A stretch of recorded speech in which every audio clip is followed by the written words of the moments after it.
As I looked around room 5, 3 men smiled, their eyes scanning me from head to toe. Cameras were set up in each corner, their lenses focused on the center of the room. My heart beat fast as I realized we were being recorded.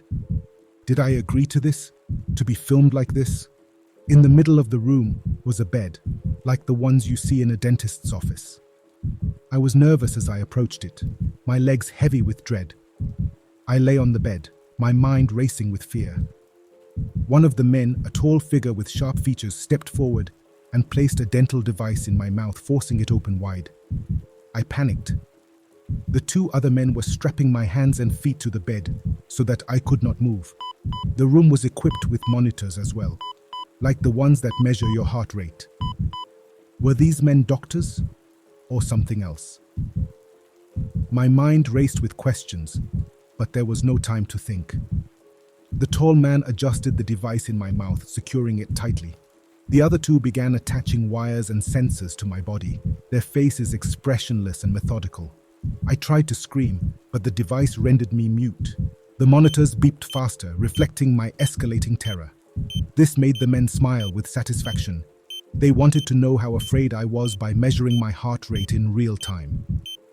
I felt the doctor's chair start to lower, positioning my head beneath my body. Then it stopped, now completely naked. The tall man positioned himself above me and aligned himself with my mouth. I looked at the hairy mess in front of me and could not look away. I could see him start to open up. The memory has been stamped onto my brain. Then, like ice cream to a cone, I received him hot and steamy. He let out a satisfied sigh as he let loose. I was awake, alert, and disgusted. It kept coming, and I thought there would be no end to it. I puked several times, the vomit mixing with the porridge in my stomach. The mouthguard did not allow me to do anything but swallow. Meanwhile, the other men took turns making their dreams come true. In that moment, I ceased to be a person. I was a thing to be used, not a daughter or a friend. Just a warm body to fulfill every fantasy. I felt my consciousness slipping away, dragged down into a suffocating hell. The last thing I saw before everything went black was the reflection of my terrified face in one of the monitors, frozen in a silent scream. When I woke, I was back in the initial room, lying on the bed. My body hurt, and my mouth was dry, sore, and smelled like human waste. I tried to sit up, but my body felt heavy and unresponsive. I could hear soft crying from the other side of the bed. It was my friend. I wondered what she had gone through. We cried together in silence the whole night. This was the end of day 1. My name is Mika, I am 19, and this is my story. You're watching Midnight Shadows. Don't forget to like, share, and subscribe. Now, let's get back to the story. Hi, my name is Mika, I said, looking into the camera.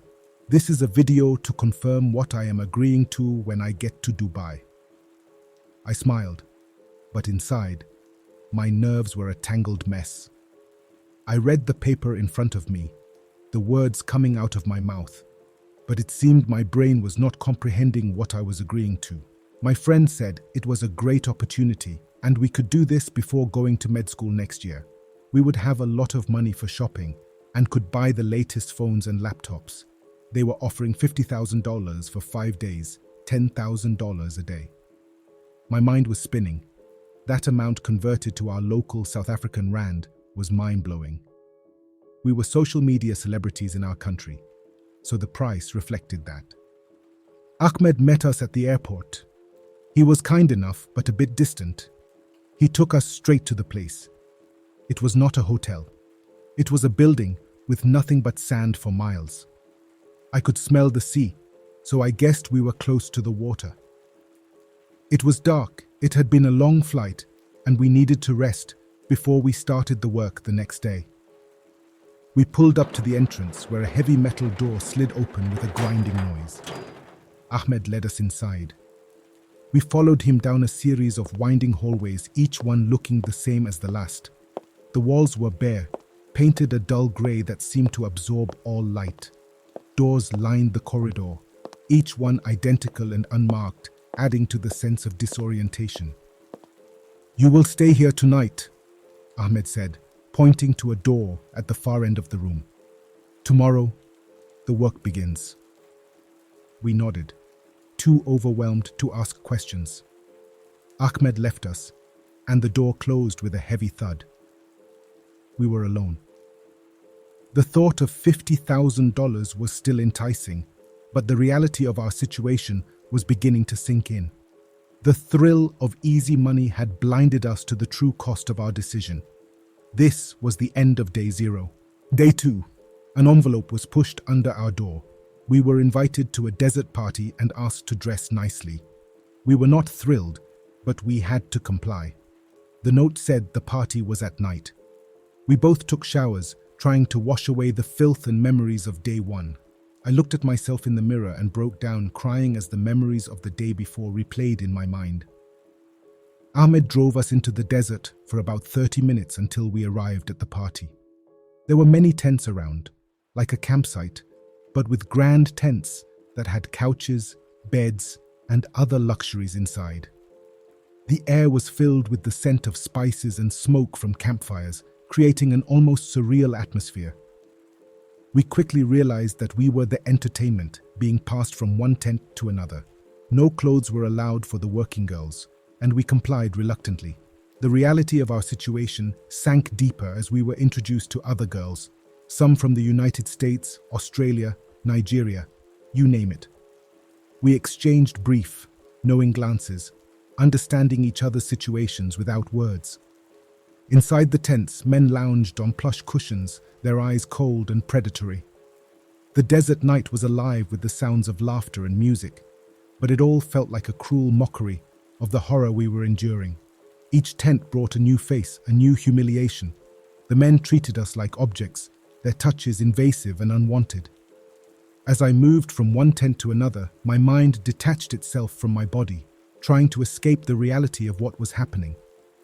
I felt like a puppet, my movements automatic and devoid of life. The other girls were in similar states, their eyes hollow and vacant. In one tent, a man grabbed me roughly, his grip bruising my arm. He pushed me down onto a low couch, and I could feel the tears welling up again, but I forced them back. I couldn't let them see my pain. The night dragged on, each moment blending into the next. Time lost all meaning in that hellish desert party. Finally, at first light, Ahmed came to collect us. We were exhausted, broken, and barely able to walk. The drive back to the building was silent, the weight of what had happened settling in. When we returned to our room, I collapsed onto the bed, numb and empty. My friend curled up beside me, her body shaking with silent sobs. We didn't speak. Day 3, an envelope came again. We were invited to a yacht party. We were asked to dress in bikinis and heels with red lipstick. The instructions were clear, leaving no room for hesitation or refusal. My hands trembled as I applied the bright red lipstick. We arrived at the docks just as the sun was beginning to set. Ahmed was waiting for us, his expression serious. He led us to a small boat that would take us to the yacht. The ride was silent. The party was in full swing when we arrived, the yacht lit up like a floating palace. As we climbed the stairs to the deck, the scene before us was something you could only hope to see in a blue movie. Drinks flowed freely and the air was filled with the scent of expensive perfume and sweat. Men and women mingled, their movements unrestrained. Ahmed pushed us forward and we were quickly absorbed into the crowd. Hands reached out to touch us, pulling us into dances and conversations we didn't want to be a part of. The bikini felt like a flimsy shield against the leering eyes and groping hands.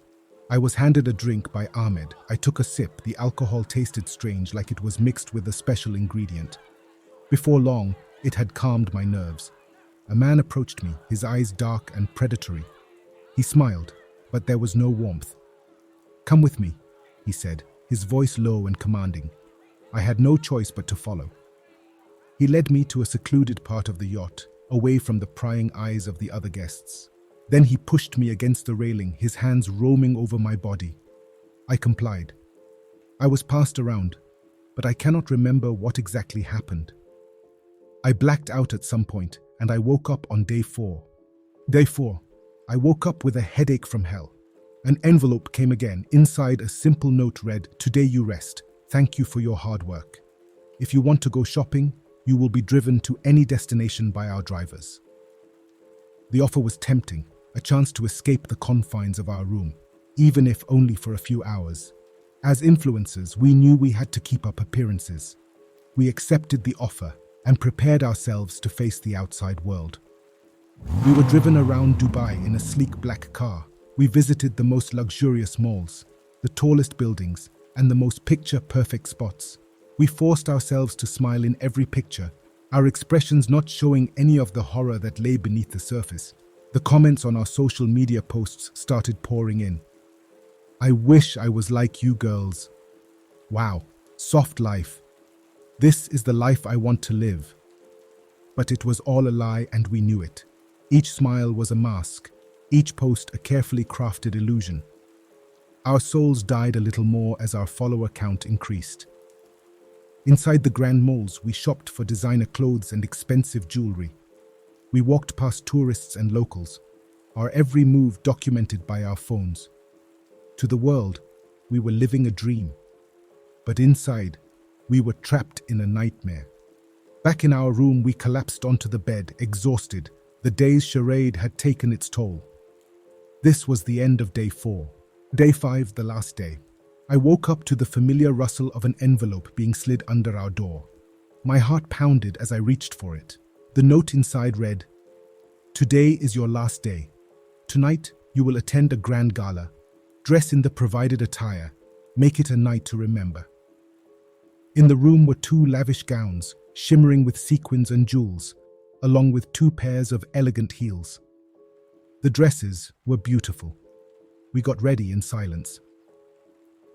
As the sun set, Ahmed arrived to escort us.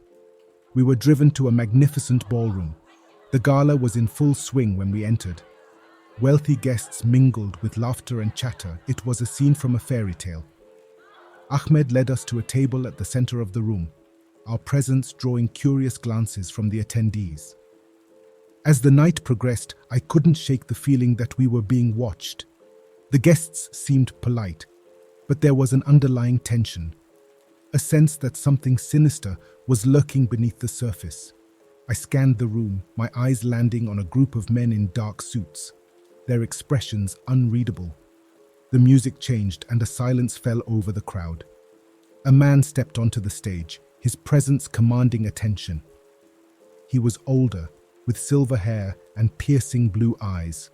He raised a glass, his voice loud through the speakers. "Welcome, everyone.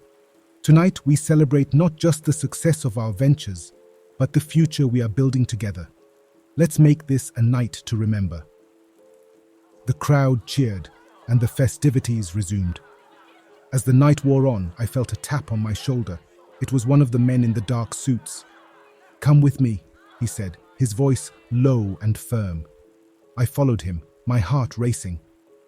My friend was led in the opposite direction, her eyes wide with fear. We were taken to a dimly lit room at the back of the ballroom.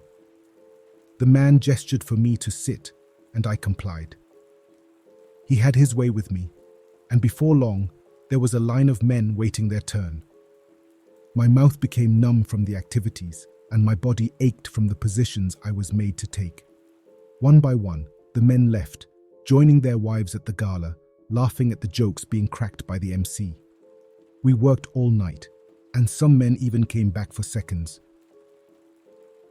We slept the whole flight back home exhausted and degraded. Now years later, we are in med school. My friend and I are in our 4th year, top of our class. We cannot afford to fail. Life has a whole new meaning to us. We left the influencer life behind. We did get the latest phones and laptops that we wanted so badly. We don't talk about Dubai, and honestly, I'm not sure we could ever go back there. And that, my dear listeners, concludes today's story. If you have any advice for our guest, please share it in the comments section below. If you have a similar story you'd like to share, you can send it to us at the email on your screen. Until next time, beware of the shadows that linger in the night.